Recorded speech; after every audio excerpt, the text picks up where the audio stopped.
வணக்கம். தினமலர்.com மாலை 4 மணி செய்திகள். முக்கிய நிகழ்வுகள். முன்கூட்டியே வேலை நிறுத்தத்தை துவங்கின அரசு போக்குவரத்து தொழிற்சங்கங்கள். பயணிகள் கடும் அவதி. முதல்வர் பன்னீர்செல்வம் அவசர ஆலோசனை. இந்தோனேஷியாவில் இருந்து 161 பயணிகளுடன் புறப்பட்ட ஏர் ஏசியா விமானம் திடீர் மாயம்.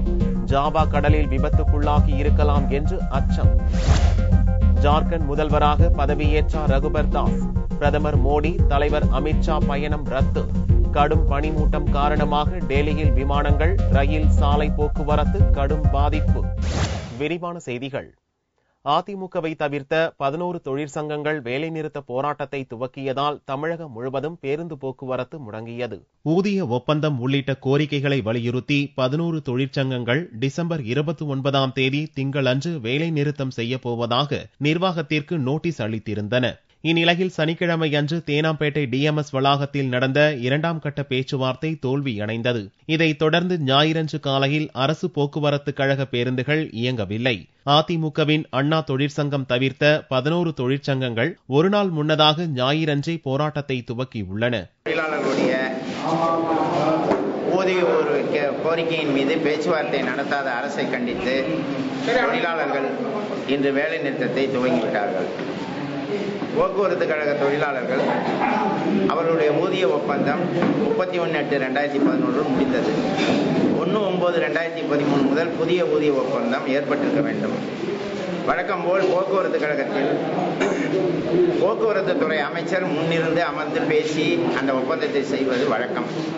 ஆனால் இந்த போக்குவரத்து துறை அமைச்சர் இதுவரை எந்த தொழிற்சங்க தலைவர்களை கடந்த 3 ஆண்டுகளுக்கு மேலாக சந்தித்ததில்லை. மேலும் பல்வேறு பிரச்சனைகள் இருப்பதை பல்வேறு தொழிற்சங்கங்களை எழுப்பியிருந்தும் எந்த தொழிற்சங்கத்தையும் அவர் பார்ப்பதில்லை.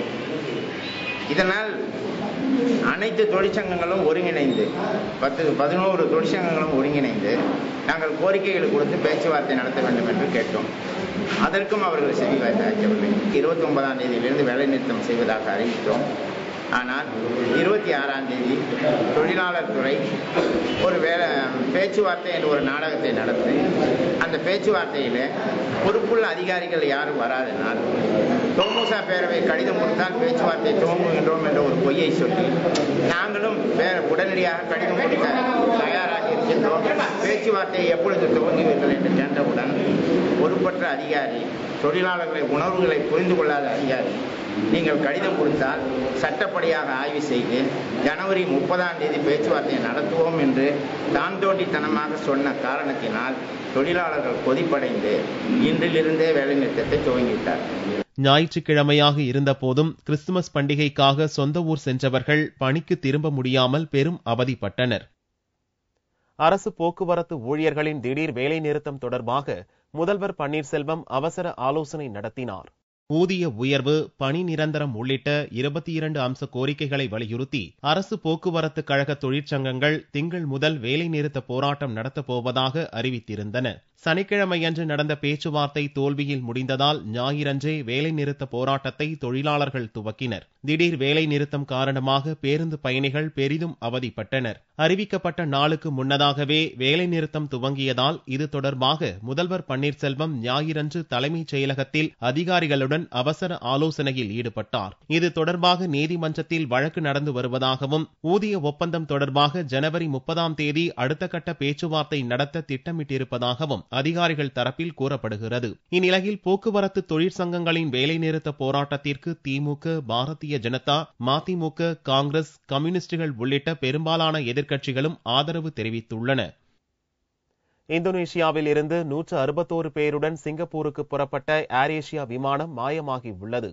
இந்தோனேஷியாவின் தலைநகர் சுரபாயா நகர் விமான நிலையத்தில் இருந்து சிங்கப்பூருக்கு ஞாயிறன்று காலை ஏர் ஏசியா விமானம் புறப்பட்டது. சுரபாயாவில் இருந்து புறப்பட்ட 42 நிமிடங்களில் சிங்கப்பூர் நேரப்படி காலை 7:24 மணிக்கு விமானத்துக்கும் ஜகார்த்தாவிலுள்ள விமான கட்டுப்பாட்டு அறைக்கும் இடையிலான தொடர்பு துண்டிக்கப்பட்டது. ஜாவா கடலுக்கு மேலே கலிமாந்தான் ஜாவா தீவுகளுக்கு இடையில் பறந்து கொண்டிருந்த போது மாயமான அந்த விமானத்தில் 155 பயணிகளும் 6 சிப்பந்திகளும் இருந்தனர். இதில் 16 பேர் குழந்தைகள், ஒரு பச்சிளம் குழந்தையும் இருந்தது. விமானம் மாயமானதை ஏர் ஏசியா நிறுவனம் பேஸ்புக் மூலம் உறுதிப்படுத்தியுள்ளது.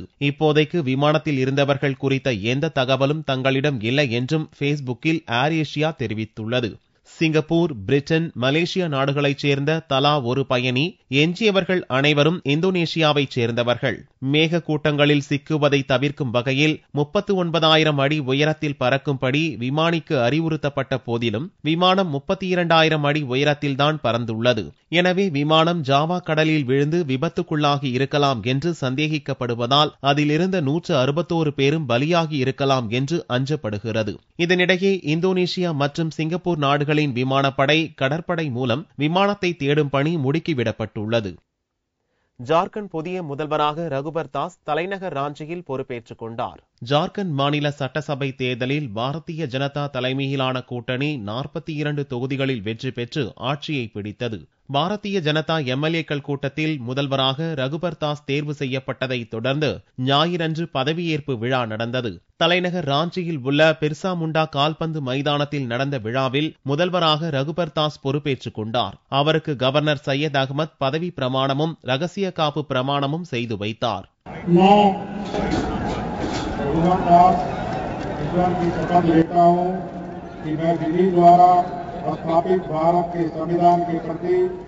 பாரதிய ஜனதாவைச் சேர்ந்த நீல்காந்த் சிங் முண்டா, சிபி சிங், லூயிஸ் மராண்டி மற்றும் பாரதிய ஜனதாவின் கூட்டணி கட்சியான அனைத்து ஜார்க்கண்ட் மாணவர் பேரவை எம்எல்ஏ சந்திரபிரகாஷ் சௌத்ரி ஆகியோர் அமைச்சர்களாக பொறுப்பேற்றுக் கொண்டனர். இவ்விழாவில் மத்திய அமைச்சர்கள் வெங்கையா நாயுடு, நிதின் கட்காரி மற்றும் மகாராஷ்டிர, சத்தீஸ்கர் முதல்வர்கள் தேவேந்திர பட்னவிஸ், ராமன் சிங் உள்ளிட்டோர் பங்கேற்றனர். டெல்லியில் ஞாயிறு காலை கடும் பனிமூட்டம் நிலவியதால் விமான போக்குவரத்து முற்றிலும் பாதிக்கப்பட்டது. இதனால் பிரதமர் மோடி, தலைவர் அமித் ஷா, மத்திய உள்துறை அமைச்சர் ராஜ்நாத் சிங் உள்ளிட்டோர் பதவியேற்பு விழாவில் பங்கேற்கவில்லை.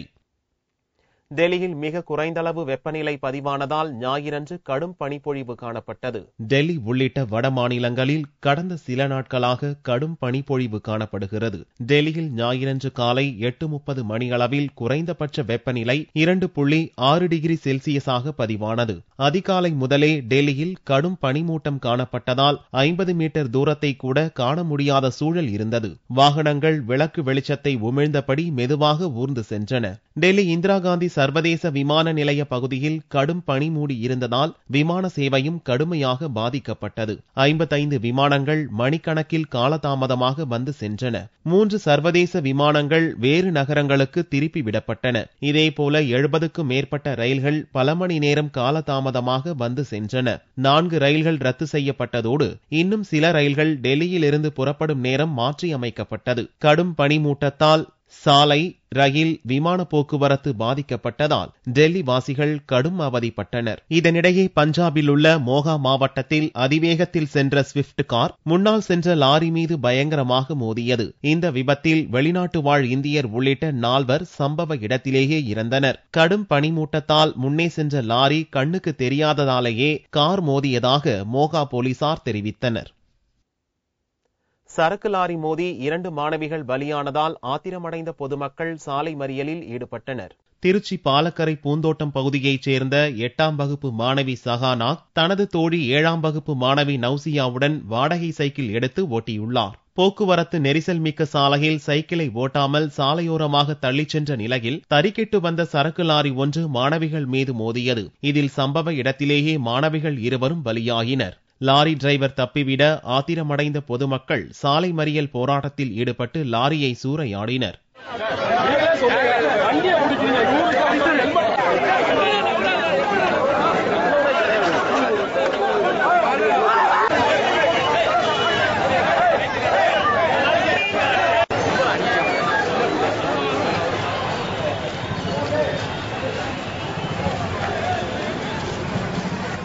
போலீசாரின் சமாதானத்தை ஏற்காத பொதுமக்கள் ஆவேசமடைந்ததால் அப்பகுதிகளில் கடைகள் அடைக்கப்பட்டு 2 மணி நேரத்திற்கும் மேலாக போக்குவரத்து ஸ்தம்பித்தது.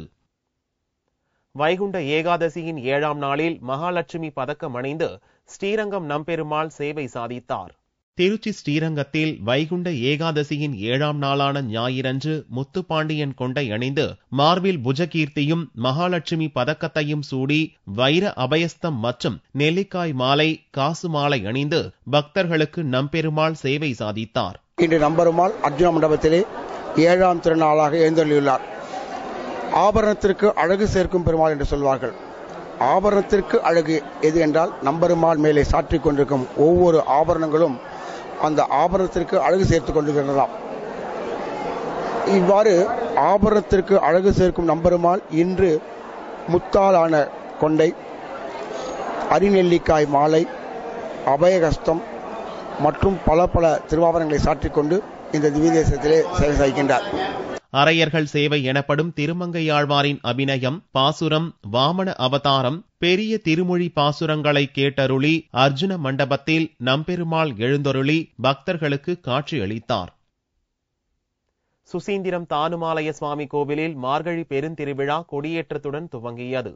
கன்னியாகுமரி மாவட்டத்தில் பிரசித்தி பெற்ற திருக்கோவில்களில் ஒன்று சுசீந்திரம் தானுமாலய சுவாமி திருக்கோவில். இங்கு சிவன், பிரம்மா, விஷ்ணு ஆகிய மும்மூர்த்திகளும் மூலவராக இருந்து அருள் பாலிக்கின்றனர். திருவிதாங்கூர் மன்னர் காலத்தில் கட்டப்பட்ட இக்கோவிலில் மார்கழி மற்றும் சித்திரை மாதங்களில் 10 நாள் திருவிழா நடக்கிறது.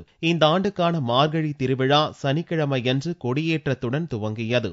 மேளதாளம் முழங்க தந்திரி கொடியேற்றினார்.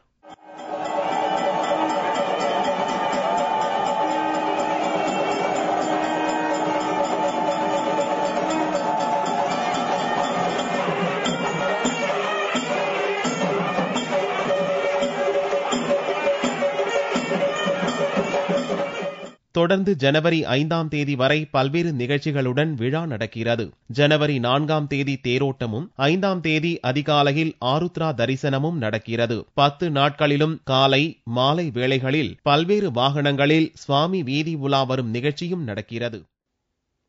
தினமலர் வீட்டு உபயோக கண்காட்சியில் இடம்பெற்றுள்ள பல்வேறு விளையாட்டுகளால் குழந்தைகள் குதூகலம் அடைந்துள்ளனர். தினமலர் வீட்டு உபயோகப் பொருட்கள் கண்காட்சி ராயப்பேட்டை ONCA மைதானத்தில் டிசம்பர் 25ஆம் தேதி துவங்கியது. கண்காட்சியில் 250க்கும் மேற்பட்ட ஏசி ஸ்டால்கள் அமைக்கப்பட்டுள்ளன. பர்னிச்சர், எலக்ட்ரிக்கல் மற்றும் எலக்ட்ரானிக் பொருட்கள், ஆடை ரகங்கள் உள்ளிட்ட பல்வேறு வீட்டு உபயோகப் பொருட்கள் இந்த ஸ்டால்களில் இடம்பெற்றுள்ளன. பெரியவர்களுடன் வரும் குழந்தைகள் விளையாடி மகிழ ஜம்பிங் பலூன், ஒட்டக சவாரி, வில் எறிதல், வட்டு எறிதல், வாட்டர் போட் உள்ளிட்ட ஏராளமான விளையாட்டு நிகழ்ச்சிகள் அமைக்கப்பட்டுள்ளன.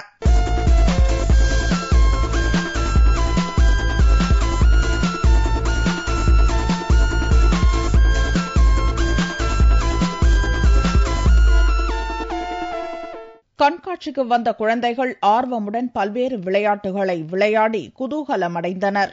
நாங்க போட்டிங் போனோம், ரொம்ப ஜாலியா இருந்துச்சு. ரிங்ஸ் பார்க்கறதுக்கு நிறைய இருந்துச்சு. கேமல் மேல ஒட்டக சமாதி போனோம், நல்லா இருந்துச்சு. கண்காட்சி வளாகத்தில் அறுசுவை உணவு வகைகளுடன் கூடிய உணவு வளாகம் அமைக்கப்பட்டிருந்தது. நாங்க தினமலர் வீட்டு உபயோக எக்ஸ்போக்கு வந்திருக்கோம். இங்க நிறைய வீட்டு உபயோக பொருட்கள் ரொம்ப நல்லா கிடைக்குது. அது மட்டும் இல்லாம குழந்தைகளுக்கு ரொம்ப விளையாடி மகிழ்ற மாதிரி புல் ரைடு, அதுக்கப்புறம் வாட்டர் போட்டு, அதுக்கப்புறம் கேமல் ரைடு நிறைய இருக்கு. அதுக்கப்புறம் கேம்ஸ் நிறைய இருக்கு, ஃபன் ஜோன்ஸ், அந்த மாதிரி நிறைய இது இருக்கு. ரொம்ப யூஸ்ஃபுல்லா இருக்கு. இக்கண்காட்சி திங்கட்கிழமை வரை நடக்கிறது. தங்கத்தின் விலையில் ஞாயிற்றுக்கிழமையன்று மாற்றமில்லை. ஒரு சவரன் தங்கம் 20,432 ரூபாய்க்கு விற்பனையானது. 1 கிராம் ஆபரண தங்கம் 2,554 ரூபாயாக இருந்தது. வெள்ளி 1 கிராம் 39 ரூபாய் 50 காசுகளுக்கு விற்பனையானது. பார்வெள்ளியின் விலை 36,895 ரூபாயாக இருந்தது. போதையோடும் கத்தியோடும் கலேபரம் செய்த உதவி கமிஷனர் மகனால் திருச்சியில் பரபரப்பு ஏற்பட்டது. திருச்சி மாநகர உதவி கமிஷனர் அருள் அமரனின் மகன் நிர்மல் நிரஞ்சன் சனிக்கிழமையன்று நண்பர்களுடன் காரில் சென்றுள்ளார். அப்போது முன்னால் சென்ற இருசக்கர வாகனத்தின் மீது கார் மோதியது. இருசக்கரத்தை ஓட்டிய சாம்சன் என்பவருக்கும் நிர்மலுக்கும் கடும் வாக்குவாதம் ஏற்பட்டது. ஒரு கட்டத்தில் கைகலப்பாக மாறி கத்தியை எடுத்து கலேபரத்தில் ஈடுபட அப்போது அங்கு வந்த போலீசார் இருதரப்பையும் சமாதானப்படுத்தினர்.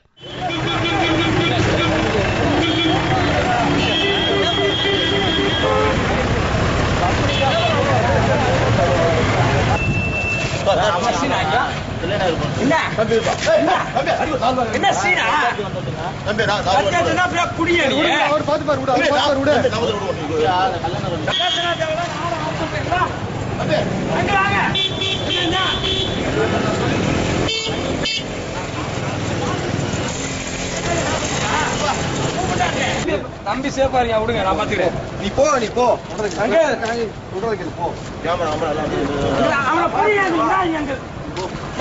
பரவாயில்ல. இல்ல நான்